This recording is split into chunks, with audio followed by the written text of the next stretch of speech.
I'm Stephanie Blackwood, 29 years old, and 3 years ago my father screamed at me to get out of his house and never come back. With only one suitcase and $200 to my name, I had nowhere to go. Today, I'm sipping coffee on the balcony of my $30 million Malibu mansion, watching the sunrise over the Pacific Ocean. The journey from that doorstep to this balcony wasn't easy, but it changed everything. Before I dive into how I went from homeless to homeowner of a beachfront paradise, drop a comment letting me know where you're watching from, and hit that like and subscribe button to join me on this journey of turning pain into power. I grew up in a middle-class neighborhood in Denver, Colorado. Our house wasn't anything special, for bedrooms, faded blue siding, and a yard just big enough for a swing set. But for my father, Frank Blackwood, that house represented failure. He'd always dreamed bigger, talked bigger, and blamed everyone else when reality didn't match his expectations. Dad worked as a sales manager for a manufacturing company. He wasn't bad at his job, but he wasn't exceptional either. That mediocrity ate at him daily, turning him into a pressure cooker of resentment that would eventually explode on anyone nearby, usually me. He'd come home, loosen his tie, and immediately find something to criticize. The house wasn't clean enough. Dinner wasn't ready on time. My grades weren't perfect enough. Stephanie, he'd say, examining my report card with a 98% on a calculus test, what happened to the other 2 points? Never mind that I had the highest score in the class. In Frank Blackwood's house, excellence was the minimum expectation. My mother, Grace, was beautiful in that quiet, understated way. She had warm brown eyes that crinkled at the corners when she smiled, which became increasingly rare as the years went by. Mom had been an art teacher before marrying Dad, but he convinced her to quit when my brother Jason was born. A Blackwood wife doesn't work, he declared, as if bestowing some great honor upon her. I watched over the years as her artistic spirit slowly withered under his control. She loved us fiercely, but silently. When Dad would rage, she'd wait until he stormed off, then slip into our rooms with a gentle touch and whispered encouragement. "This will pass," she'd say, but we both knew it never really did. She was the buffer between his anger and us, absorbing the worst of it herself. Looking back, I realized she was trapped in her own way, financially dependent and emotionally manipulated into believing she couldn't survive without him. Then there was my brother Jason, 2 years older and the golden child. He played football, got decent grades, and most importantly, worshipped our father. He followed Dad's blueprint without question: business degree, corporate job, marrying his college girlfriend Heather before they'd even figured out who they were as individuals. Dad beamed with pride at everything Jason did, while finding fault with everything I pursued. I discovered computers when I was 12. My grandmother Lillian, Mom's mother, and the only person who ever stood up to my father, gave me a refurbished laptop for my birthday. Dad was furious, calling it a distraction from real studies, but Grandma Lillian held firm. "The girl has a mind of her own, Frank," she said during one of their tense standoffs in our living room. And thank God for that. That computer became my escape. While other kids my age were at the mall or watching TV, I was teaching myself to code. I started with simple HTML, building basic websites about things I loved, astronomy, mystery novels, even a fan page for my favorite band. Then I moved on to JavaScript, Python, and eventually app development. The logic of coding made sense to me in a way human emotions often didn't. There was a clarity to it: either your code worked or it didn't. No mind games, no shifting expectations. School came easily to me. I maintained a 4-point GPA without much effort, which somehow made my accomplishments worth less in my father's eyes. "Natural talent without hard work is wasted potential," he'd lecture, completely blind to the hours I spent hunched over my laptop, learning skills that would eventually make me millions. My 16th birthday stands out as particularly painful.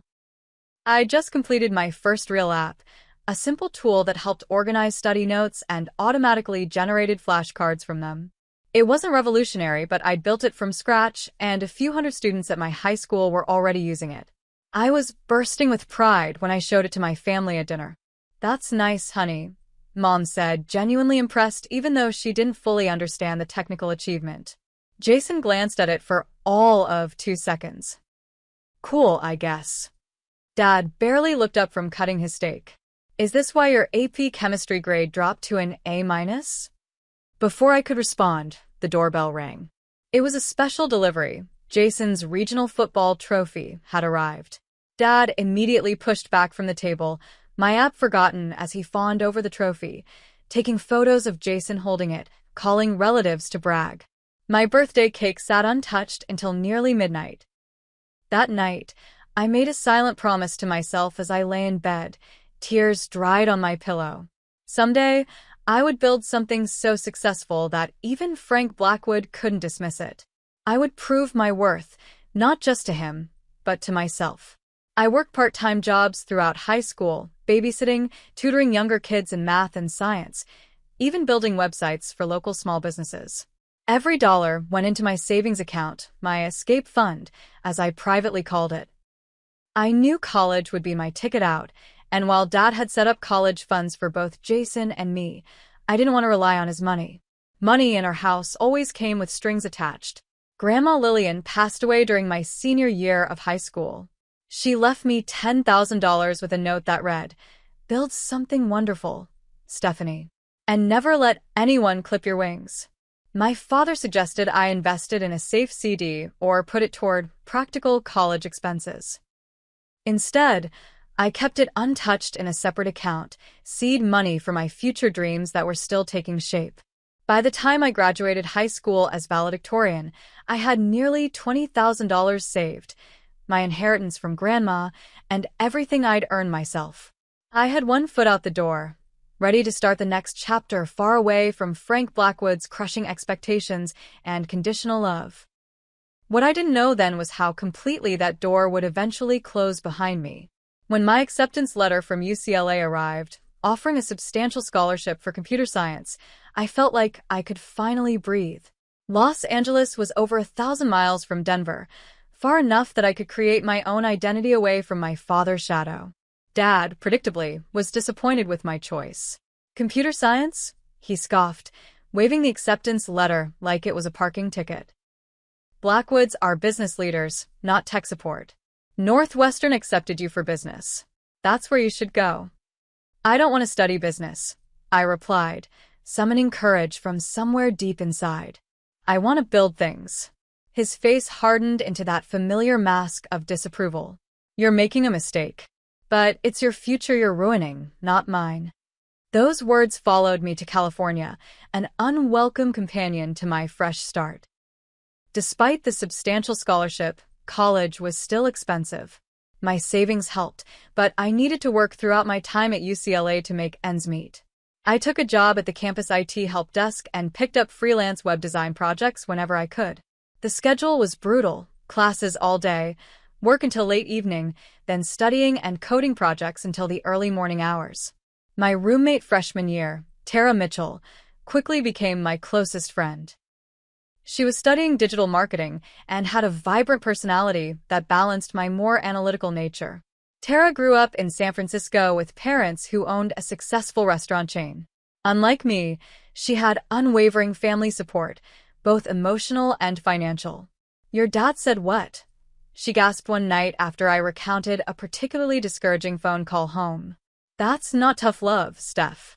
That's just being a jerk." Hearing someone else call out my father's behavior was oddly validating. In Denver, everyone thought Frank Blackwood was a pillar of the community, successful, charitable, involved in local politics. No one saw what happened behind closed doors. By sophomore year, Tara and I were inseparable. We moved off campus to a tiny apartment with mismatched furniture and questionable plumbing, but it was ours. One night, over cheap wine and takeout Chinese food, we hatched the idea for our first business venture, an app that would help college students find last-minute deals at local restaurants. "Think about it," Tara said, gesturing with her chopsticks. "Restaurants have slow nights and excess food. Students are always broke and hungry. We connect them. Food saver," I suggested, the concept already taking shape in my mind. We could use geolocation to show deals nearby, and restaurants could post in real time when they need to move inventory. For the next 6 months, we poured every spare minute into developing FoodSaver. I handled the technical side, coding between classes and during slow periods at work. Tara built relationships with local restaurant owners, convincing them to try our platform once it launched. We were fueled by ramen noodles, caffeine, and the intoxicating belief that we were building something that mattered. The Thanksgiving break of junior year, I flew home to Denver with a working prototype of FoodSaver to show my family. I'd practiced my pitch during the entire flight, imagining, foolishly, that my father might finally see my potential. The dinner started pleasantly enough. Mom had prepared all the traditional dishes, and even Jason seemed in good spirits, sharing stories about his new job at an investment firm. When conversation lulled, I pulled out my phone. "I've been working on something I'd like to show you all," I said, opening the FoodSaver beta. It's an app that connects restaurants with excess inventory to budget-conscious consumers. Mom leaned forward with interest. "That sounds clever, honey." I walked them through the user interface, explaining how both businesses and customers would benefit. Jason asked a few surface-level questions about the business model. And then my father cleared his throat. "So it's a glorified coupon app," he said flatly. "It's more than that," I started to explain. "It's about reducing food waste while—" "Stephanie," he interrupted, "do you know how many apps launch every day? Thousands. And most fail within months. This is exactly why I wanted you in business school. You have no understanding of market realities." I felt my face flush hot with humiliation. "We've already signed up 20 restaurants near campus for the pilot. Small, failing restaurants desperate for any business," he countered. "Frank," my mother interjected softly, "I think it sounds promising." He ignored her. "When this little project inevitably fails, maybe you'll finally get serious about your future." I didn't touch my pumpkin pie that night. The next morning, I changed my flight and returned to California early, vowing not to share my entrepreneurial efforts with my family again until I had undeniable success to report. Back at UCLA, I threw myself into my studies with renewed determination. A professor in my advanced algorithms class, Dr. Hayden, took notice of my work and invited me to join a small research group he was leading. Dr. Hayden was everything my father wasn't: encouraging, constructive in his criticism, and genuinely interested in helping his students succeed. "You have a gift, Stephanie," he told me after I presented a particularly innovative solution to a complex programming challenge. "But more importantly, you have grit. That combination will take you far." Under his mentorship, I flourished academically. He also connected me with an internship opportunity at TechForward, a rising startup developing security solutions for enterprise clients. The internship was unpaid, which meant working even more hours at my paying jobs, but the experience and connections proved invaluable. Meanwhile, FoodSaver launched officially but struggled to gain traction. Despite Tara's marketing efforts, we couldn't achieve the critical mass of users needed to make the platform viable. After 4 months, we made the difficult decision to shut it down. "I'm sorry," I told Tara the night we officially pulled the plug. "I feel like I failed us." She refilled our wine glasses and raised hers in a toast to failing forward. "We learned more from this than any class, and next time, we'll be smarter." Her resilience was infectious, and instead of feeling defeated, I started mentally cataloging the lessons. We'd built features users didn't need. Our onboarding process was too complicated. We hadn't considered the restaurant staff's technical limitations. Every mistake was a data point for future success. Senior year arrived quickly. I graduated with highest honors in computer science, with a minor in business administration, a small concession to my father's insistence on practical education. Dr. Hayden helped me secure several promising job interviews, and I had offers from 3 tech companies before graduation day. My mother flew out for the ceremony. My father and Jason couldn't make it, or rather, chose not to. Dad claimed an important business conference, though social media later revealed he'd been golfing that weekend. His absence stung but no longer surprised me. "He is proud of you," Mom insisted as we shared a celebratory dinner afterward. "He just doesn't know how to show it." I nodded, not wanting to argue. But I'd stopped believing that particular fairy tale long ago. The recession hit shortly after graduation. 2 of my job offers were rescinded as companies implemented hiring freezes. The third offered a significantly reduced salary that wouldn't cover living expenses in Los Angeles. With my savings dwindling and student loans looming, I made the difficult decision to temporarily move back to Denver while regrouping. "It's just for a few months," I assured Tara as we hugged goodbye. "Just until the economy stabilizes." "Promise you won't let your dad crush your spirit," she replied, knowing exactly what I was walking back into. Promise. This time, I'm going on my terms. I couldn't have known then how drastically those terms would change, or that my next exit from my father's house would be permanent. Moving back into my childhood bedroom at 22 felt like failure, despite the economic realities that made it necessary. I took a job at a local tech company, several rungs below the positions I'd been offered before the recession, but it paid the bills and kept my skills sharp. Every evening after work, I continued developing my own projects, determined that this setback would be temporary. Dad implemented house rules. Within days of my return, curfew, chore assignments, mandatory family dinners. It was as if he was trying to reset our relationship to when I was 16, erasing my college degree and adult status. I bit my tongue and complied, reminding myself that every saved dollar meant freedom coming sooner. The tension built slowly over months. Dad would make subtle digs about my career choices during dinner. I'd respond with calm facts about the tech industry's growth potential. Mom would anxiously change the subject. Jason, who visited regularly with his wife Heather, would smirk silently at the familiar dynamic. "Technology is a bubble," Dad declared one Sunday dinner. "All these app companies with billion-dollar valuations and not a penny in profit. It's not sustainable." "Actually," I countered, unable to help myself, "tech showed the strongest recovery after the recession. The company I'm working for just posted record quarterly profits." He waved dismissively. "You're answering support calls. Hardly the cutting edge." "For now," I said. "I'm also developing my own security application. I have meetings with 2 potential investors next month." His eyebrows raised slightly, the closest he ever came to showing interest in my work. "What kind of security application?" For a moment, I felt a flicker of hope. Maybe this time would be different. I explained my concept. A user-friendly encryption system for small businesses that couldn't afford enterprise-level security solutions, but handled sensitive customer data. "Sounds complicated," he said finally.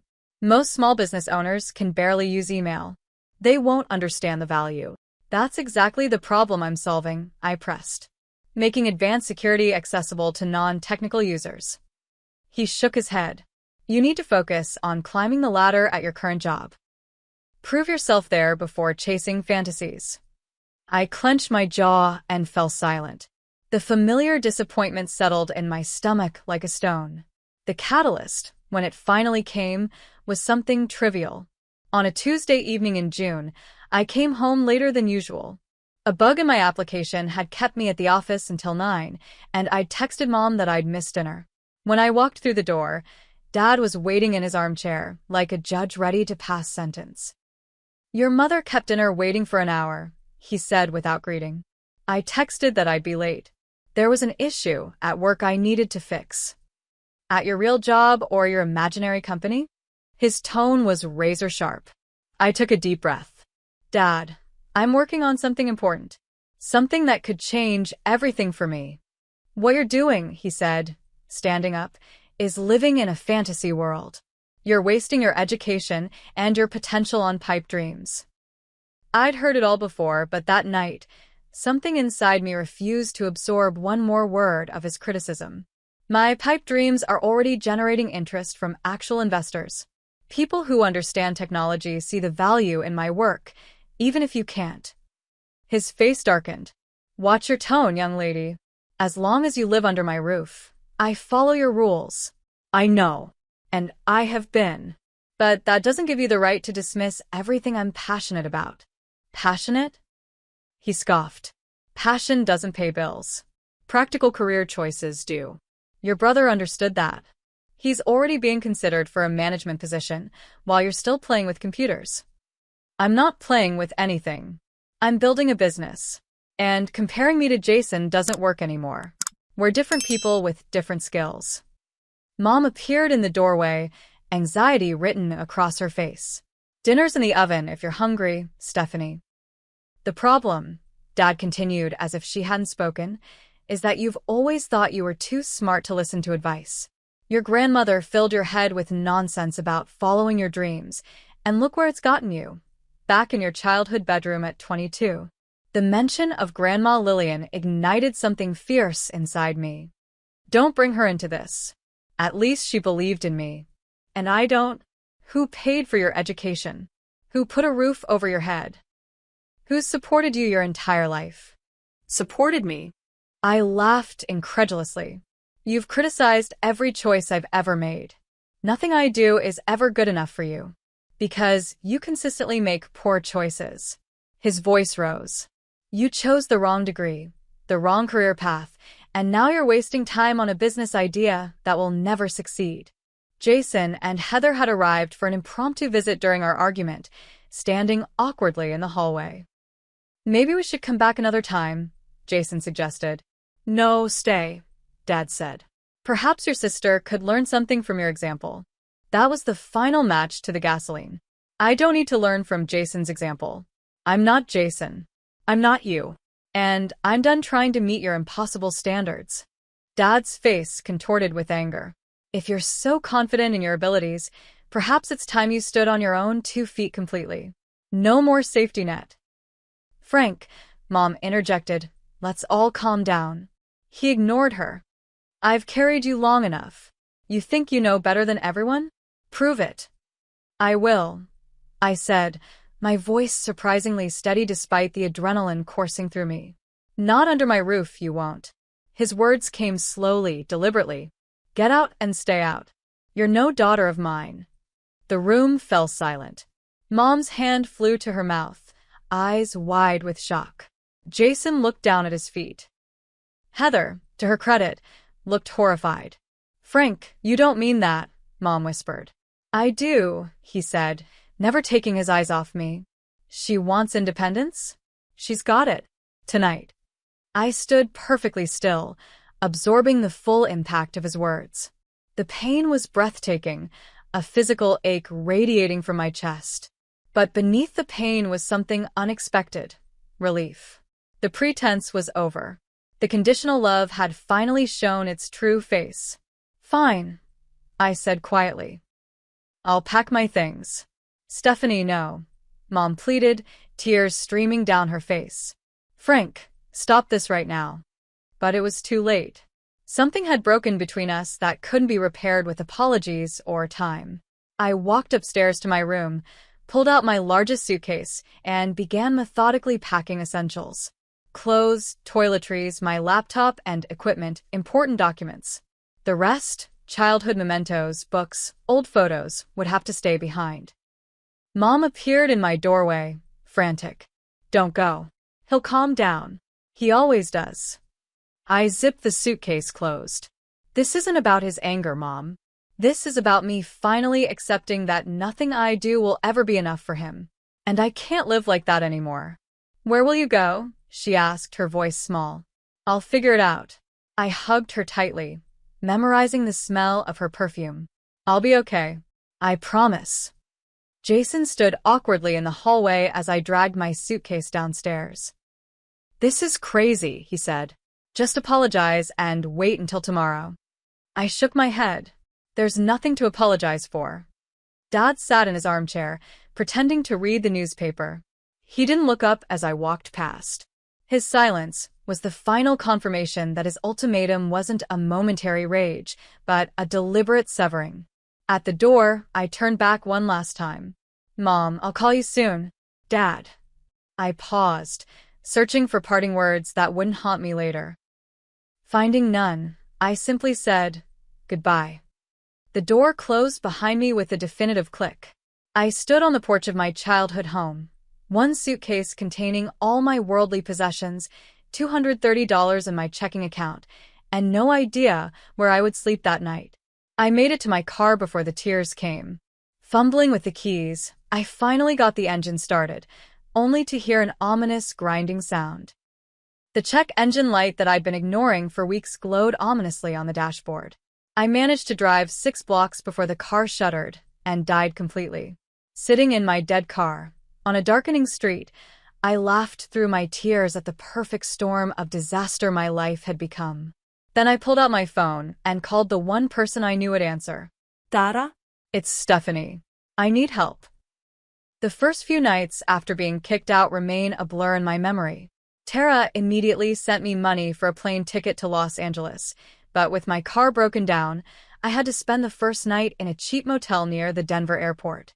I remember sitting on the edge of the sagging mattress, under the harsh fluorescent light, taking inventory of my new reality. I had my laptop closed for about a week, my professional documents, and after the plane ticket purchase, just over $100 to my name. My car, still sitting abandoned 6 blocks from my parents' house, wasn't worth fixing. My apartment lease in Los Angeles had long since expired. I had student loans coming due and no permanent address. The magnitude of starting completely over at 22 was overwhelming. I allowed myself exactly 1 hour of panic and tears that night. Then I washed my face, opened my laptop, and began making plans. By the time I landed in Los Angeles the next day, I had sent out 15 job applications, emailed Dr. Hayden about potential opportunities, and researched the cheapest short-term housing options in the city. Tara was waiting at the airport, wrapping me in a hug before I could even set down my suitcase. "You're staying with me until you figure things out," she insisted as we drove to her apartment. No arguments. Tara's studio apartment was barely big enough for one person, let alone two, but we made it work. I slept on an air mattress that slowly deflated throughout the night, requiring reinflation every evening. I kept my belongings neatly contained in my suitcase, trying to minimize my footprint in her space. Despite her generosity, I was determined not to become a burden. "I won't stay long," I promised on my 3rd night there. "Just until my first paycheck." "Shut up and eat your ramen," she replied affectionately. "Mi casa es su casa," especially when your dad is being a world-class jerk. Pride made me want to call home, to show them I was fine without their help. Reality kept me from making that call. I wasn't fine. I was one missed opportunity away from true homelessness, and that knowledge kept me awake long after Tara fell asleep each night. A week after arriving in LA, I got an email from Dr. Hayden that changed everything. His former colleague needed a junior developer at a cybersecurity firm, and he'd recommended me. The salary was modest but enough to live on, and more importantly, it was in exactly the field where I wanted to build my career. "They need someone who can start immediately," Dr. Hayden explained when I called him.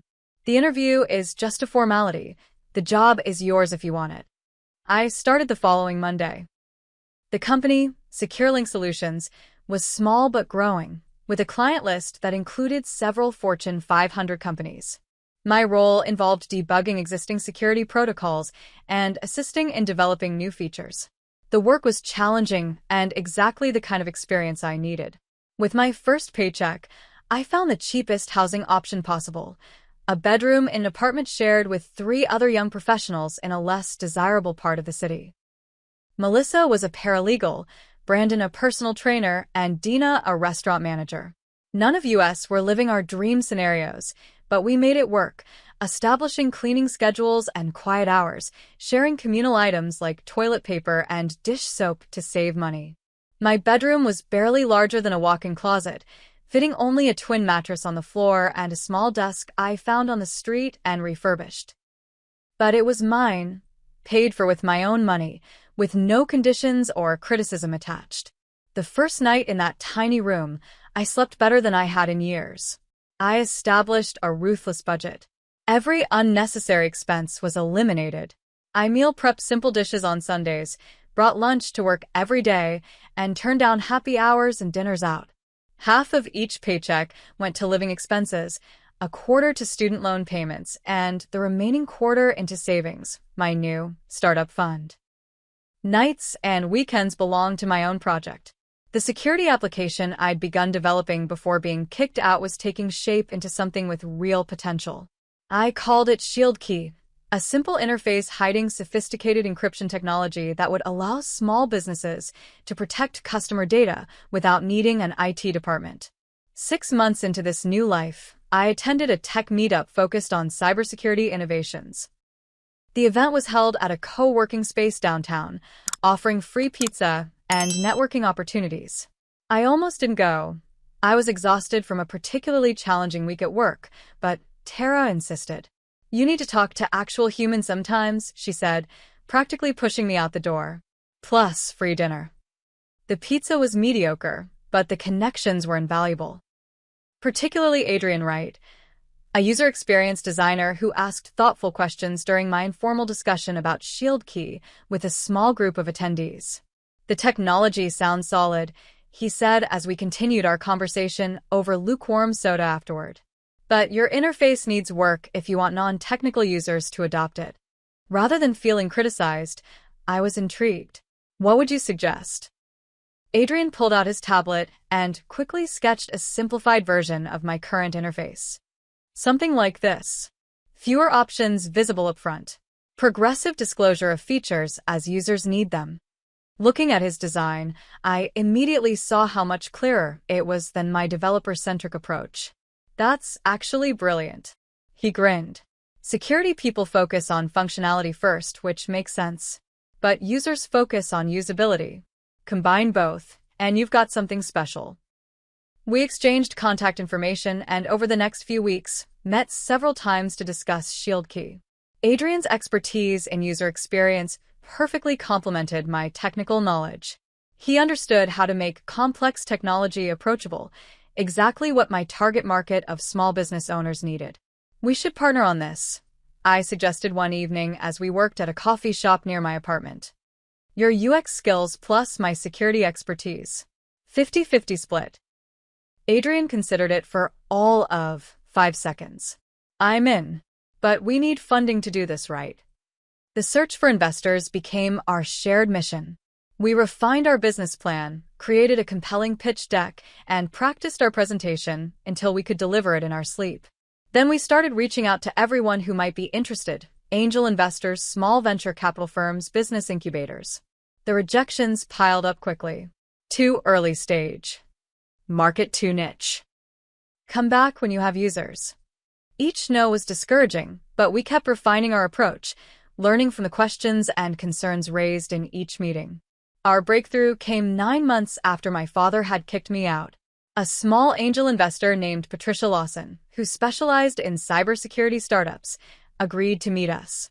Patricia had built and sold 2 successful security companies and understood both the technical challenges and market opportunity of what we were proposing. "Most security products are built for enterprises with dedicated IT teams," she said during our meeting. "Small businesses are left vulnerable because existing solutions are too complex and expensive. You're addressing a real gap." After 3 follow-up meetings and extensive due diligence, Patricia offered us $150,000 in seed funding in exchange for a 15% equity stake. It wasn't a fortune, but it was enough to turn Shield Key from a side project into a real company. The night after signing the investment agreement, I sat on the floor of my tiny bedroom, back against the wall, overwhelmed by how far I'd come in less than a year. From homeless to funded founder. From rejected daughter to emerging entrepreneur. I called my mother for the first time since leaving Denver. "Stephanie." Her voice was cautious, as if she couldn't quite believe it was me. "Are you okay? Where are you?" "I've in la, Mom." "And I'm more than okay." I told her about SecureLink, about Shield Key, about the investment. She listened quietly, occasionally making small sounds of surprise or approval. "That's wonderful, honey," she said when I finished. "I always knew you would do something special." "Is Dad there?" I asked, hating how small my voice sounded. Her hesitation told me everything. "He's still processing things." "Give him time." I swallowed my disappointment. "Tell him about the investment if you want. Or don't. It doesn't matter anymore." But it did matter. Despite everything, some childish part of me still wanted his approval. Still wanted him to say he had been wrong about me. I just wasn't willing to sacrifice my self-respect to get it anymore. With funding secured, Adrian and I took the leap. We both quit our jobs to focus on Shield Key full-time. We rented a small office in a startup incubator space, hired a part-time developer to help accelerate our build, and began courting our first beta customers. The next 18 months were the most intense of my life. 16-hour days were the norm. I moved to an even cheaper apartment to stretch our runway. I learned about sales, marketing, accounting, human resources, all the aspects of business my father had claimed I was ignoring. Every decision, every dollar spent, was scrutinized. The pressure was immense, but unlike the pressure from my father, this was pressure with purpose. We were building something real. Our beta launch with 15 small businesses went surprisingly well. The feedback was positive, with users particularly praising the intuitive interface Adrian had designed. We fixed bugs, enhanced features, and prepared for a wider release. Patricia introduced us to her network of security professionals and potential clients. Slowly, our user base grew.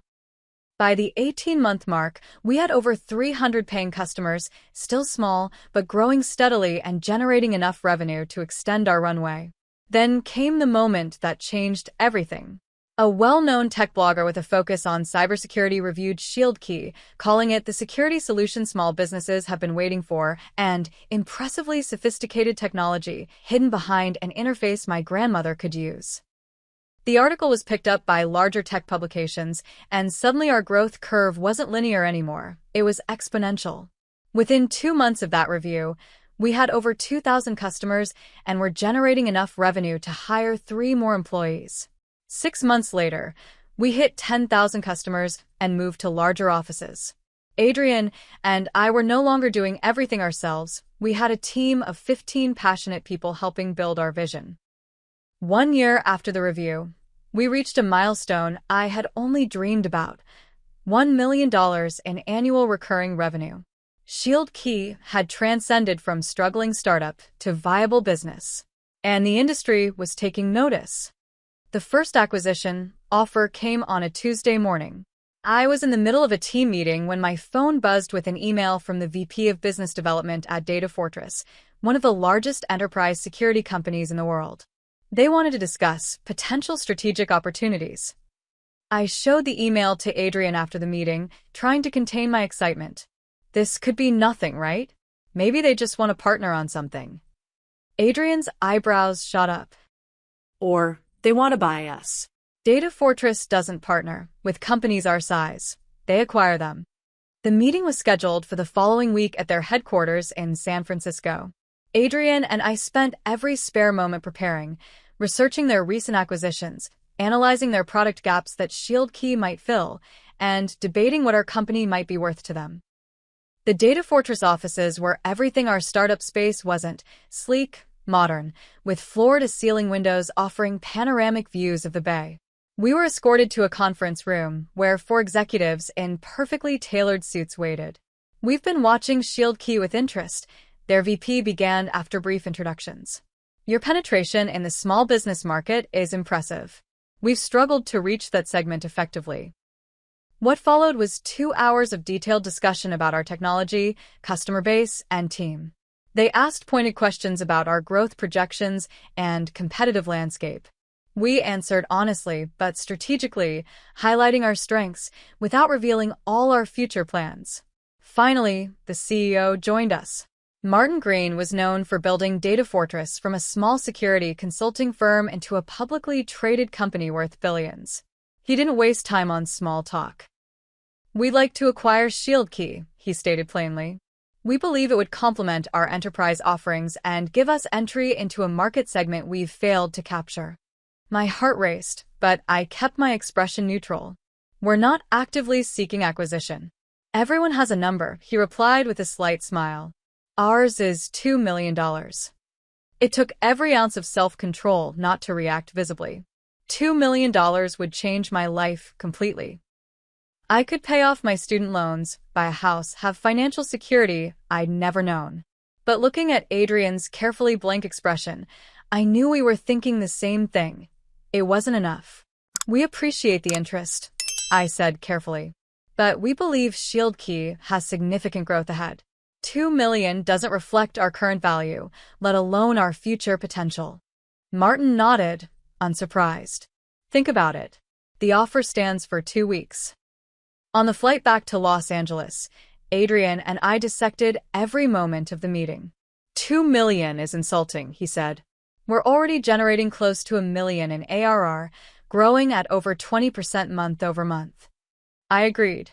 But the fact that Data Fortress is interested at all validates everything we've built. Others will follow. Adrian was right. Within days of declining Data Fortress's offer, we received inquiries from 2 other major security companies. Word had gotten out that we were in play. Suddenly, ShieldKey wasn't just a promising startup.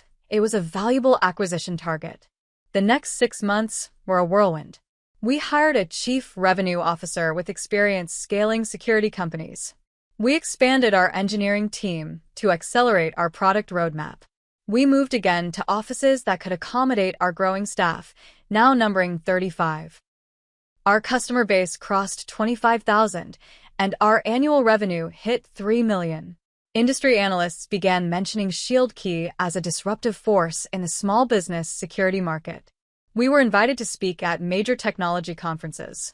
A prominent tech magazine included me in their 30 under 30 list of promising young entrepreneurs. The next acquisition offer came from SecureTech, the largest competitor to Data Fortress. Their initial offer was 8 million, a significant improvement, but still not reflective of our growth trajectory. After 2 rounds of negotiations, they increased to 12 million. It was tempting. Very tempting.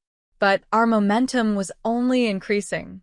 Our newest feature, automated compliance reporting for various regulatory standards, was generating particular interest from slightly larger businesses than our initial target market.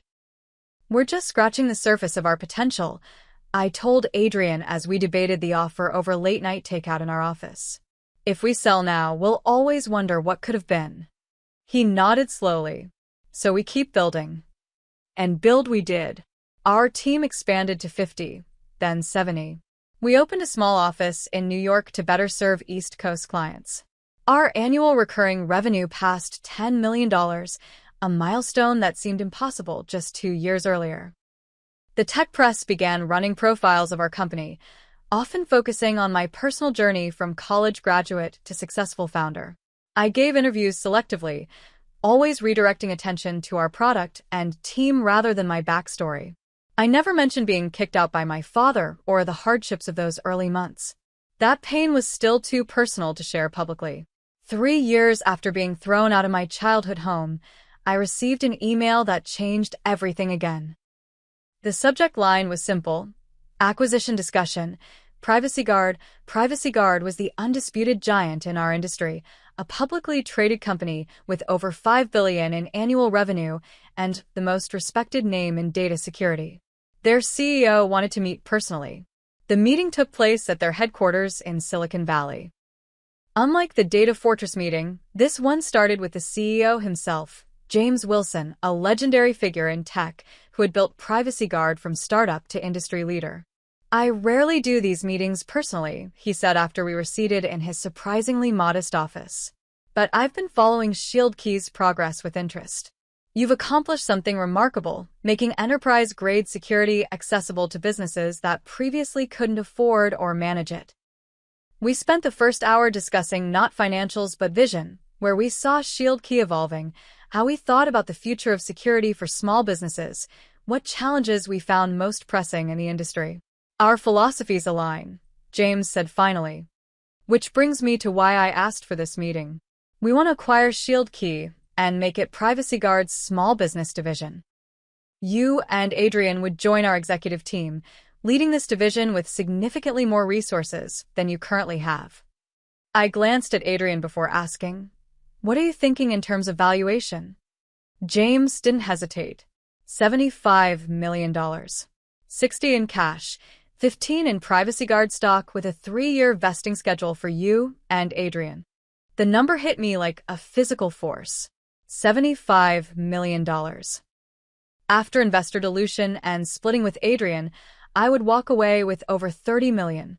From homeless to multimillionaire in 3 years. We need time to consider, I managed to say, my voice steadier than I felt. Of course. Take a week. But know that this isn't just about the money for us. We believe ShieldKey fills a crucial gap in our product lineup, and your team's expertise would be invaluable as we expand in this market. The flight back to Los Angeles was quiet, both Adrian and I lost in our thoughts. The magnitude of the offer was difficult to process. We'd built ShieldKey from nothing into something valued at $75 million. After extensive discussions with our board, our lawyers, and each other, we decided to accept Privacy Guard's offer.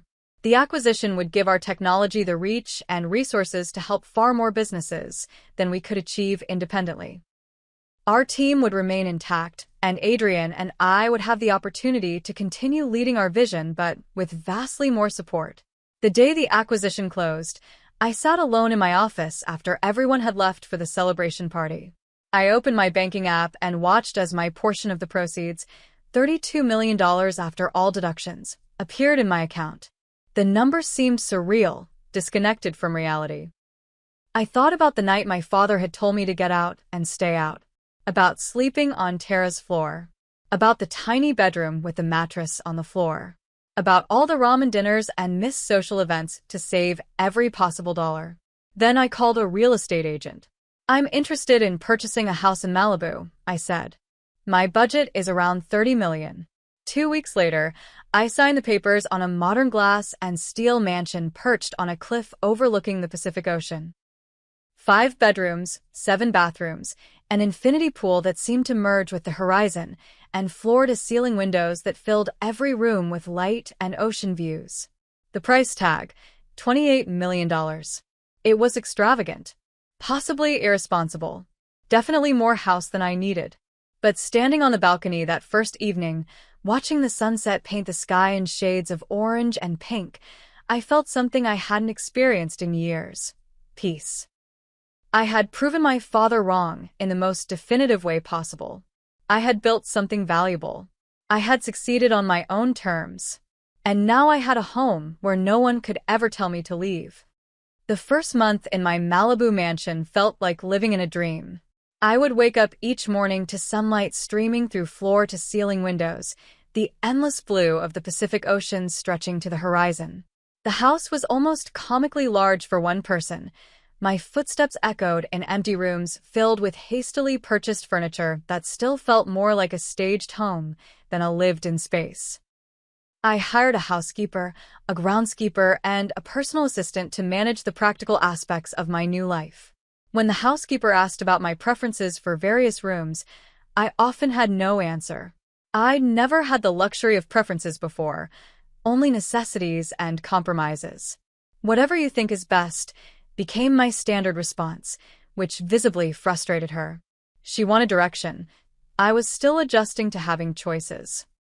The transition from scrappy entrepreneur to wealthy executive came with unexpected challenges. At Privacy Guard, I led a division with 100 employees and a substantial budget. People looked to me for decisions affecting millions of dollars and countless customers. I handled those responsibilities with confidence born from building ShieldKey from nothing. But in my personal life, I felt strangely adrift.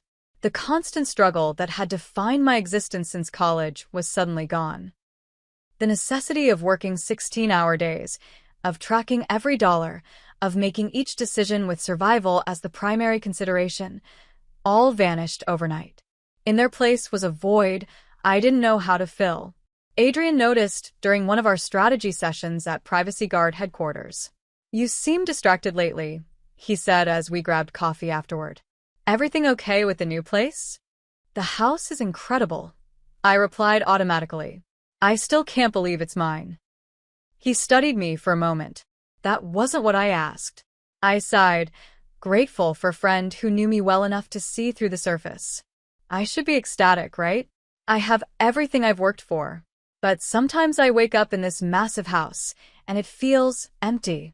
"Have you told your family about any of this?" he asked carefully. He knew the broad strokes of my estrangement, but not all the details. I shook my head. Mom knows I'm doing well, but not specifics. I haven't spoken to my father since the night he kicked me out. Maybe it's time? Not for his sake, but for yours. His suggestion lingered in my mind for weeks. I'd maintained minimal contact with my mother through occasional phone calls, always brief and focused on surface-level updates. She knew about Shield Key's success in general terms, but not about the acquisition or my new wealth. I'd asked her not to share even those limited details with my father, though I suspected she had. Jason had reached out once, shortly after a tech publication ran a profile mentioning Shield Key's rapid growth. His message was awkwardly congratulatory, with an undercurrent of surprise that suggested he'd shared our father's doubts about my path. I'd responded politely, but briefly. 3 months after moving to Malibu, I received an unexpected email from my father. The subject line was simply, "Congratulations. Stephanie," it read. "Your mother showed me the article about your company's acquisition. Impressive accomplishment. Would like to reconnect when you're next in Denver. Dad." No palegi. No acknowledgement of our estrangement or his role in it. Just a terse note that managed to be both congratulatory and demanding at once. Classic Frank Blackwood. I didn't respond immediately. Part of me wanted to ignore it completely, to let him feel a fraction of the rejection he'd inflicted on me. Another part, the wounded child still seeking approval, wanted to reply immediately, detailing every success, every validation that proved how wrong he'd been. Instead, I forwarded the email to my therapist, another luxury my new wealth afforded, with a simple question: how do I handle this? Dr. Brennan had been helping me process the complex emotions surrounding my family relationships and sudden wealth. Her response was thoughtful. Consider what you want from any potential reconnection. Closure? Reconciliation? Vindication? Be clear about your objectives before deciding. What did I want? The question consumed me for days. Revenge felt petty. Complete reconciliation seemed impossible given my father's personality. Perhaps closure was the most realistic goal, a chance to redefine our relationship on more adult terms now that I was no longer financially or emotionally dependent on his approval. After careful consideration, I replied, "Thank you for the congratulations. I'll be in Denver next month for a conference and could meet for dinner. Please let me know if that works for your schedule." The dinner was arranged at an upscale restaurant downtown, neutral territory. I flew to Denver a day early to prepare mentally, checking into a luxury hotel rather than staying at my childhood home. The message was subtle but clear. I was a visitor now, not a daughter seeking readmission to the family. Seeing my parents again after 3 years was jarring. Dad looked older, his hair now completely gray, his posture slightly stooped.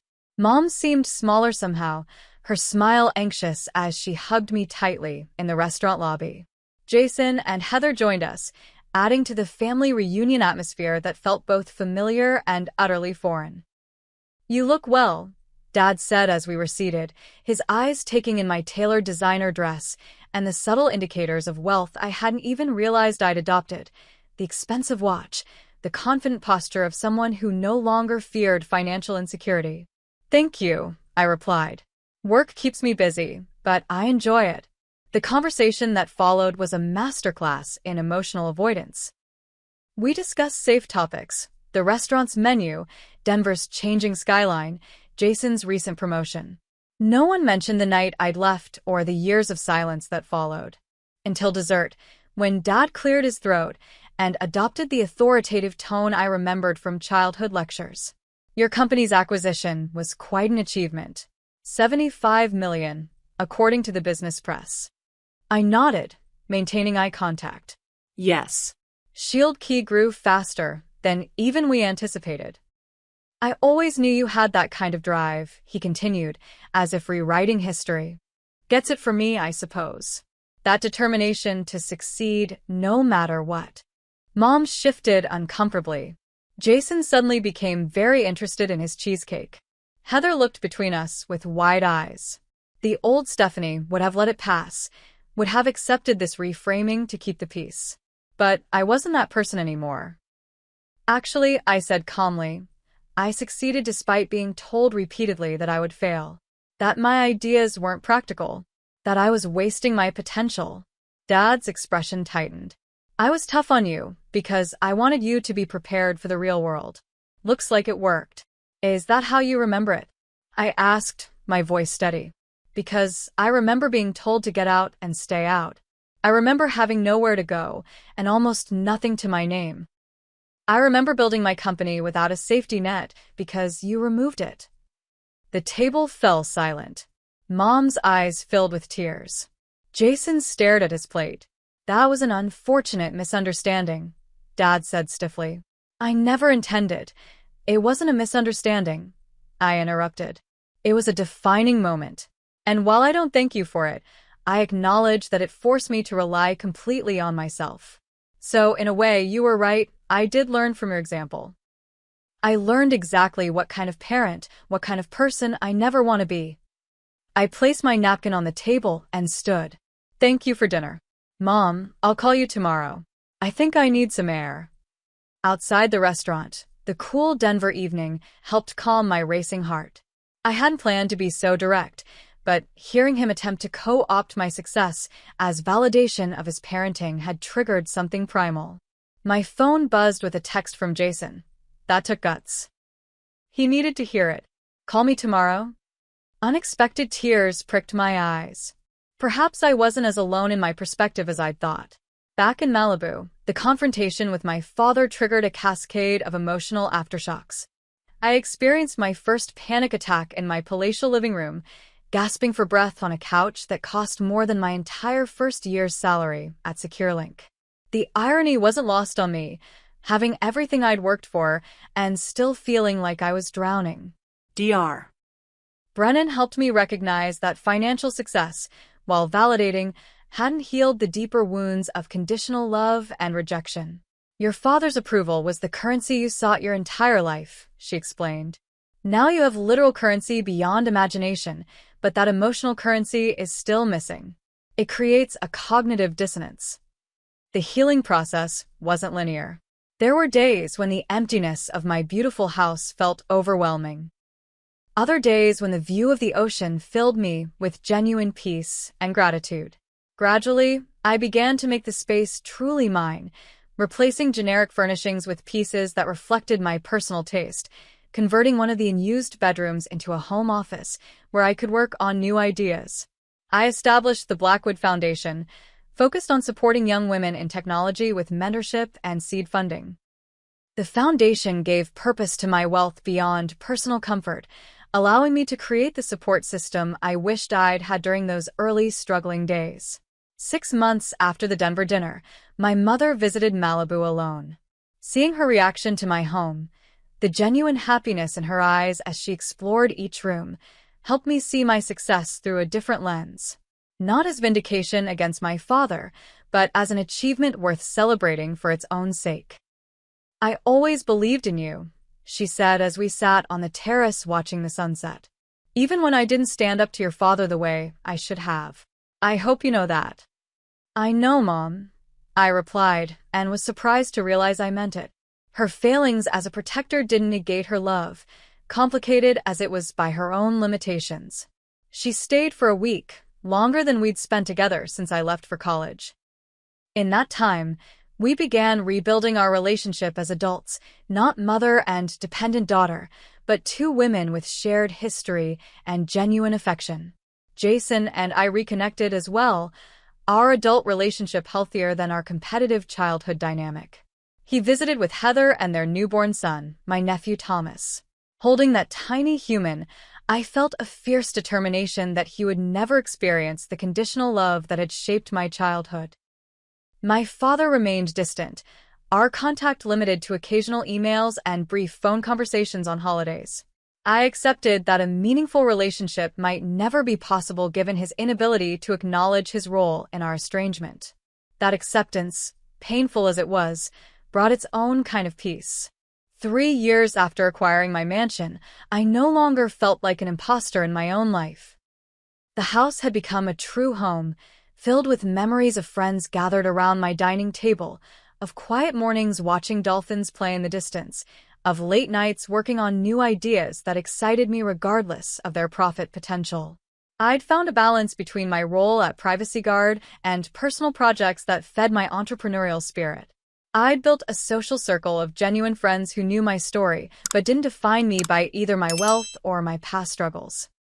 And most importantly, I'd begun to define success on my own terms, not as a repudiation of my father's criticism, but as an authentic expression of my values and abilities. One morning, as I stood on my balcony watching the sunrise, I remembered something Grandma Lillian had told me long ago. Success isn't about proving others wrong, Stephanie. It's about proving yourself right. In that moment, with the first light of day illuminating the endless horizon, I finally understood what she meant. 5 years have passed since I first stepped into my Malibu mansion. 5 years since the acquisition that transformed me from struggling entrepreneur to wealthy executive. The journey from that painful night when my father threw me out to where I stand today continues to shape every aspect of my life, though in ways I never could have anticipated. My professional life evolved significantly after the initial 3-year commitment to Privacy Guard ended. While the experience had been valuable, I missed the autonomy and creative freedom of running my own company. With the financial security to take risks, I launched a new startup focused on educational technology, creating affordable, accessible cybersecurity training for schools and nonprofits. EdSecure combines my technical expertise with a mission that feels deeply personal. Growing up with limited access to technology education showed me how crucial these skills are for future opportunities.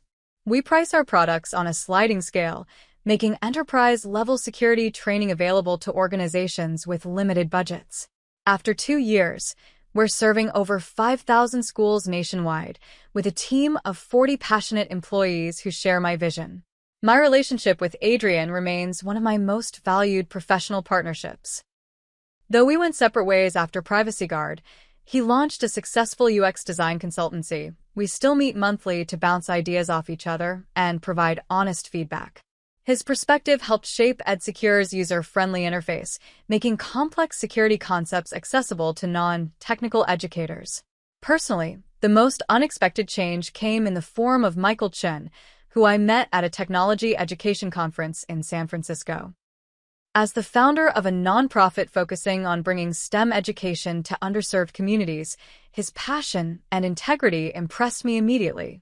Unlike previous relationships where my success or wealth became a complicating factor, Michael was secure in his own purpose and accomplishments. Our relationship developed slowly, friendship first, then deeper connection.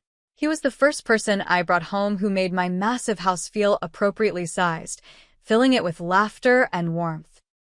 After 2 years together, he moved in, bringing his collection of vintage science fiction novels and habit of making elaborate Sunday breakfasts that we eat on the terrace, regardless of weather. "Your success is part of you, not all of you," he told me once when I worried about the imbalance our financial situations might create. I fell in love with Stephanie the person, not Stephanie the millionaire. The healing process with my family continues to evolve in complex ways. My mother and I have built a new relationship based on mutual respect rather than the dysfunctional dynamics of my childhood. She visits frequently, has developed a close bond with Michael, and has even begun painting again, her passion that was sidelined during her marriage.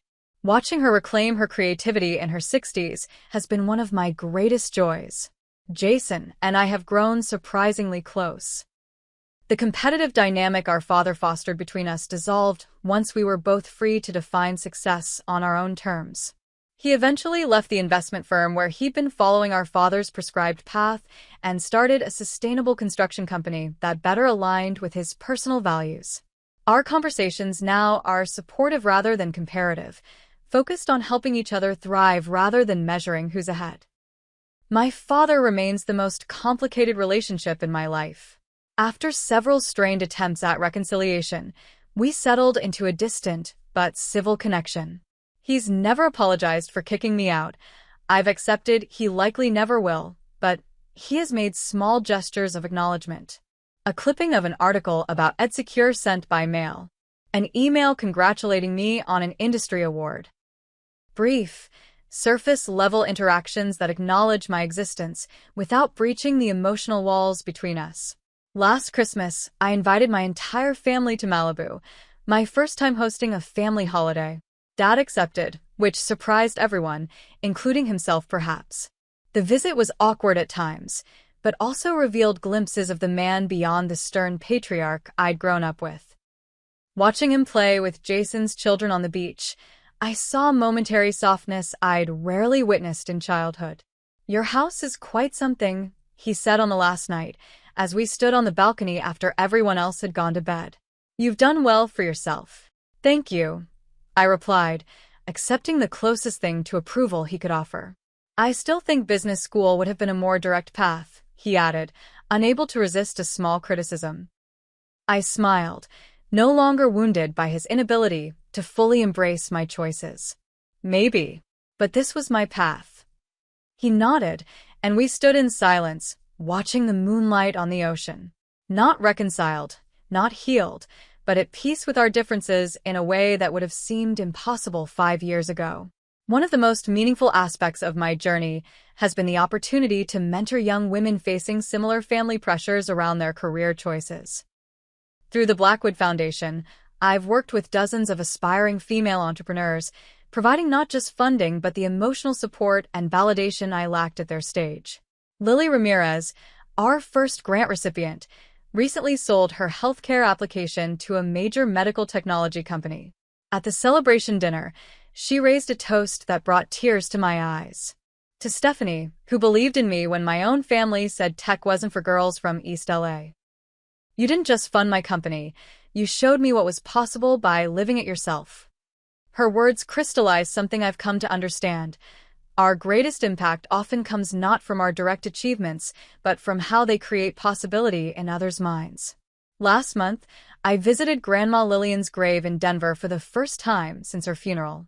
I brought yellow roses, her favorite, and sat beside the simple headstone for over an hour. I told her about the mansion, about EdSecure, about Michael, and the foundation. I thanked her for the computer that started everything, but more importantly, for being the one person who saw me clearly when I couldn't yet see myself. "You were right," I whispered before leaving. "I did build something wonderful." The lessons of my journey continue to reveal themselves daily.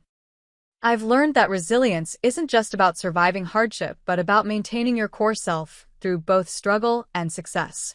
That true wealth isn't measured in square footage or bank balances, but in relationships that celebrate your authentic self. That sometimes the people who should love you most fail spectacularly, and that's about their limitations, not your worthiness. Most importantly, I've learned that being told to get out and stay out, while devastating in the moment, forced me to find my own path in ways that comfort never would have. The mansion isn't a victory over my father's rejection. It's a testament to the strength I found when that rejection pushed me to rely completely on myself. The view from my terrace still takes my breath away, especially at sunrise when the entire ocean seems illuminated from within. But now I understand that the peace I feel watching those sunrises comes not from what I own but from who I've become. Someone who finally believes in her own worth, regardless of external validation or criticism. If there's one message I could share with anyone facing rejection or family wounds similar to mine, it's this: the people who can't see your value don't determine your worth. Their limitations aren't your destiny. The path forward may be harder without their support, but the strength you'll develop by relying on yourself will carry you further than their approval ever could. Life will always contain both pain and beauty. True resilience isn't avoiding the pain, it's learning to build a meaningful life that encompasses both, using even the deepest hurts as foundation stones for something authentic and purposeful. Have you ever experienced a rejection that ultimately pushed you towards something better? Or found strength in yourself that you didn't know existed until circumstances forced you to find it? Share your story in the comments below. Our collective journeys of resilience can inspire others who might be in that painful, kicked-out stage right now. Don't forget to like this video, subscribe to my channel for more stories of transformation, and share with someone who might need to hear that their current struggles could be the foundation of future strength. Thank you for listening to my story, and remember, sometimes the door that closes behind you is opening the way to a view you never imagined possible.